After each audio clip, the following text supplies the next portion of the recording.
So let's just talk about conditioning. That word used to make me so mad because it's like you're conditioned for certain things, right?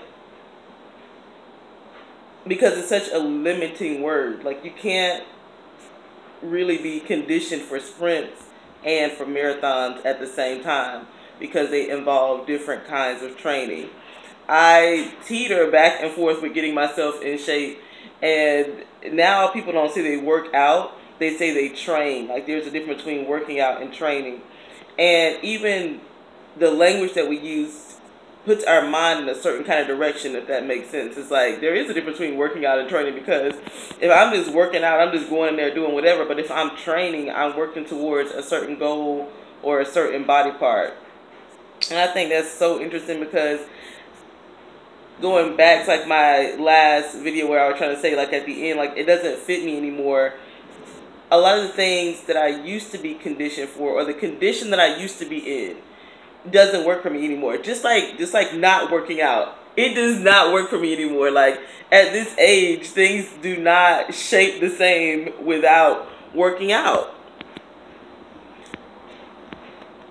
And it is more painful though when you get off of the physical and you start talking about what you're conditioned for in your life. I have a pimple in a weird spot. That's why it's catching the light like that. But what you're conditioned for in your life can hurt you when you need to be conditioned for other things. Um, and these are just like really reflective videos because I could say that, like, first thing that comes to my mind is like financially. If you grew up in a household that didn't have enough, and you find yourself in a situation that has more than enough, how do you handle that? Are you miserly? Are you a giver? There's so much I can say on that topic because it's like the idea of people who feel like they have arrived. But then what about on the other scale, if you grew up in a house that had more than enough and now you're in a situation where you have to cut back?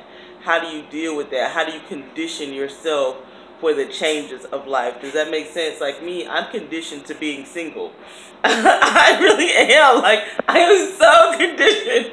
Like I get mad. Like I get uncomfortable. It creates, and I don't want to use the word mad. I really want to use the word conflicts. Like there's certain things in your life that create an opposition for you just because you're not conditioned for it, and it's up to you as an individual. And that takes maturity to, number one, know that you are not prepared for everything that comes your way, and you have got to find ways that you can prepare yourself.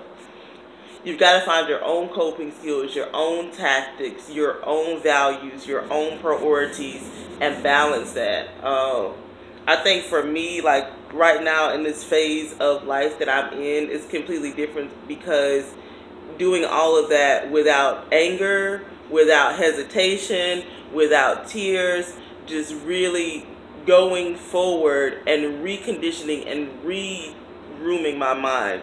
Because, let me be transparent. Like, right now, it's like I have a day off. It's Monday. I have a day off to study, but I really enjoy staying home. Like, it just, it does something for me, and that didn't used to be important for me. Let me just say that. But something has changed where I have to have a slow down time that I can just think to myself and be my own person and not just be on the go so much. And I was talking to my friend about it, like how they visualize success. And in a way, for them, success is working 7 days a week. And for me, that'll never be successful.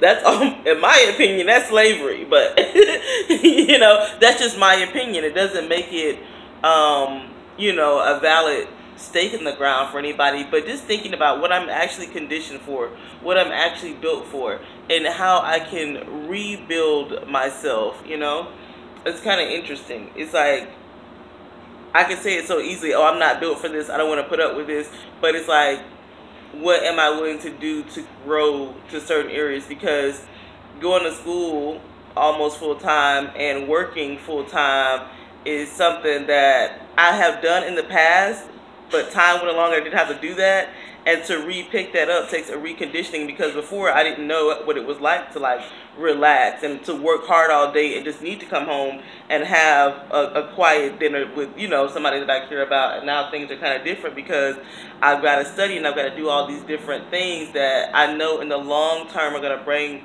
about the results. But in the process, the condition of my life has got to change, and the condition of my thought process does.